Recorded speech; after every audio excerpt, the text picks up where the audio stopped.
Do you know who this man is? आप सब लोग इनकी गरीबी पर हंसते हैं, लेकिन इनका दिल आपकी दौलत से कहीं ज्यादा अमीर है। ये कहानी वाकई दिल को झकझोर देने वाली है। एक ऐसा गुमनाम नायक जिसकी देशभक्ति समय और याददाश्त की धुंध में भी धुंधली नहीं हुई। आपने जिस तरह से इस दृश्य का वर्णन किया है वो रोंगटे खड़े कर देने वाला है। यहां आपकी कहानी उसी रूप में दी गई है। अरे पागल, दिखाई नहीं देता, अंधा है क्या? साहब, लोग आ रहे हैं, उधर जा। तुम्हें पता है ये कौन है? जिस आदमी को तुम लोग पागल समझ रहे हो, पत्थर मार रहे हो, जानते हो ये कौन है? हेलो दोस्तों, नमस्कार। आज मैं आपके लिए एक ऐसी देशभक्त कहानी लेकर आया हूं जो न सिर्फ आपकी आंखों को नम कर देगी बल्कि आपके रोंगटे खड़े कर देगी। ये कहानी उस पागल गुमनाम नायक की है जिसे दुनिया पागल समझकर पत्थर मारती है, लेकिन जिसके सीने पर सजे मेडल और शरीर पर लगे घाव इस देश की सुरक्षा की गवाही दे रही थी।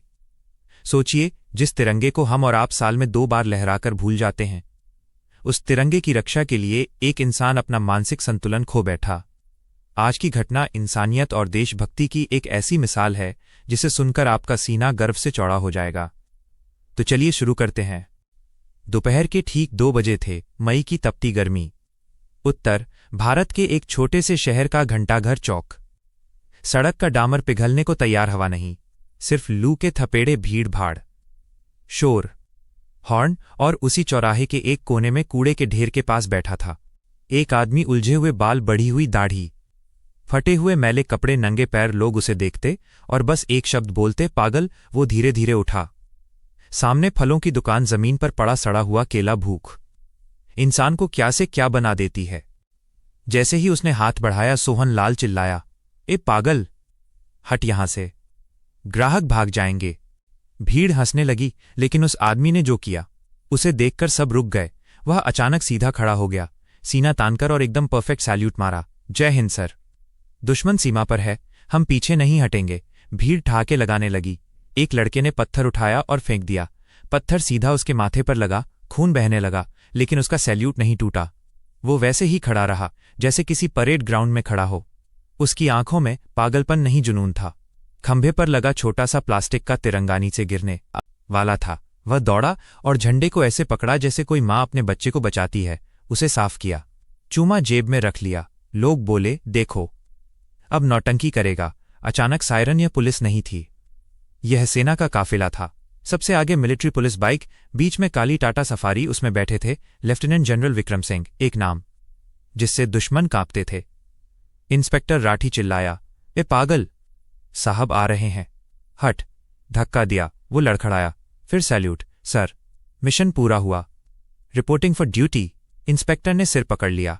जैसे ही काफिला पास आया, वो छूटकर भागा और सड़क किनारे परफेक्ट अटेंशन में खड़ा हो गया। सैल्यूट इतना परफेक्ट कि जनरल की नजर ठहर गई।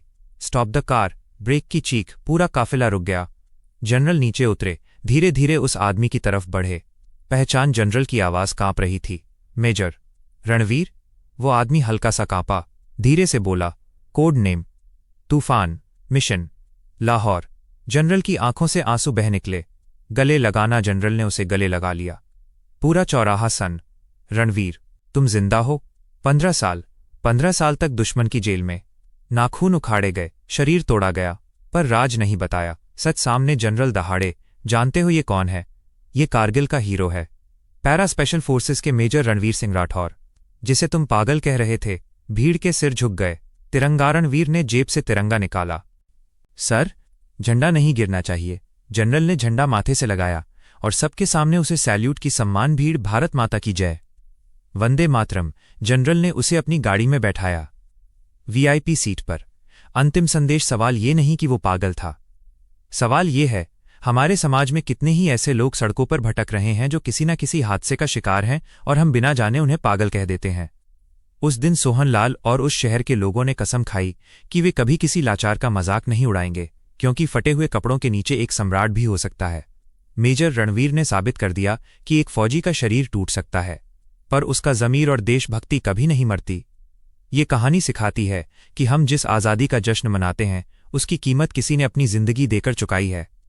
अगर कभी सड़क पर कोई ऐसा व्यक्ति दिखे जो तिरंगे को सम्मान दे रहा हो तो उसका मजाक मत बनाइए। हम कब इंसान बनेंगे कितने रणवीर हमारी सड़कों पर भटक रहे हैं और हम उन्हें पहचान नहीं पा रहे।